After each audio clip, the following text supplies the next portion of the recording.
A teacher will begin to speak. In about 4 seconds, a teacher will begin to speak. In about 4 seconds, a teacher will begin to speak. In about 4 seconds, a teacher will begin to speak. In about 4 seconds, a teacher will begin to speak. In about 4 seconds, a teacher will begin to speak. In about 4 seconds, a teacher will begin to speak. In about 4 seconds, a teacher will begin to speak. In about 4 seconds, a teacher will begin to speak. In about 4 seconds.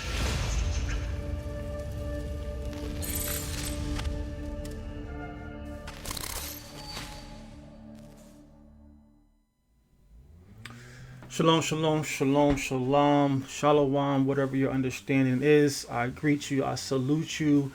In the name of our coming King, we like to call him Yahawashai.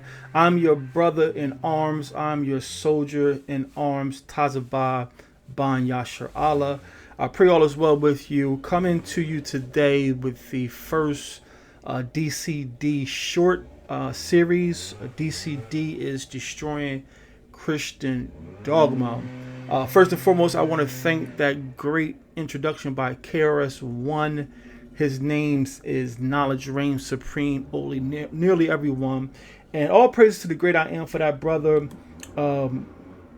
Many years ago, he penned a song, Why Is That? Why Is That was released back in 1989. And KRS-One dropped more knowledge in that song, Why Is That, than I've ever heard inside a Christian church. I was born and raised as a Protestant, aka Christian, going to church all my life, learning how to read in Sunday school. But it wasn't until that summer of 1989 when KRS-One penned these words in the song called Why Is That? And he quoted, or I will loosely quote, something like, he says, Shem was a black man from Africa. If you repeat these facts, they can't laugh at you. So he went on to list the 12 tribes of Israel being the sons of Abraham, telling the world that we are indeed the sons of Jacob. We descend from the 12 tribes. And yes, we are a melanated people. So salute goes to my favorite MC of all time, one of the greats of the industry of our times, KRS-One. I pray the Most High rewards him greatly for that work. So we're going to get into this DCD short, Destroying Christian Dogma. And what we're going to do in this episode, we're going to discuss one of the most egregious and most erroneous dogmas ever published by the Christian religion or the Christian faith. So what is Christian dogma, or what is a dogma in general? So in general, dogma is your strongly,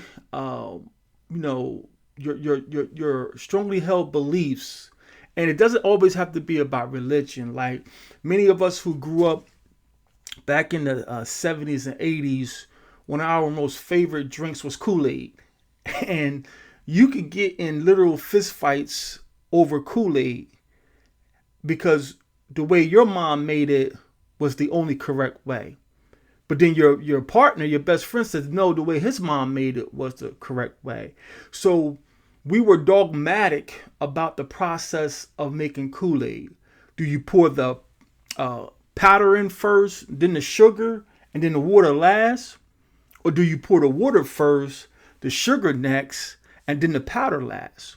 So everybody's household was dogmatic. Their way of making Kool-Aid was the best. There was no change in my mind. There was no change in my partner's mind.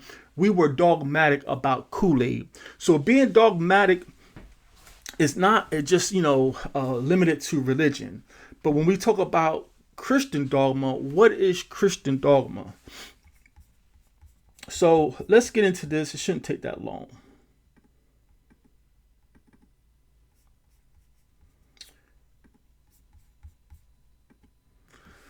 So, dogma. Dogma is a noun, and it is a principle or statement of ideas or a group of such principles or statements, especially when considered to be authoritative or accepted uncritically. Accepted uncritically. So that's dogma in general. Now, Christian dogma. In Christianity, dogma is the body of biblical doctrines proclaimed by the church and Christians to be biblical doctrines. Let me read that again. In Christianity, dogma is the body of biblical doctrines proclaimed by and accepted by Christians. It's the biblical doctrines accepted and claimed to be biblical doctrines by the church or the Christians. That's what Christianity is in a nutshell. And that is a paraphrase from gotquestion.org. So you can talk to 10 different clergymen, pastors, preachers, and you can get 100 different definitions of Christian dogma. Christian dogma varies from region to region, from church to church. But the worst part about Christian dogma is that their accepted doctrines can't be verified with scripture. That is the most harmful thing about Christian dogma.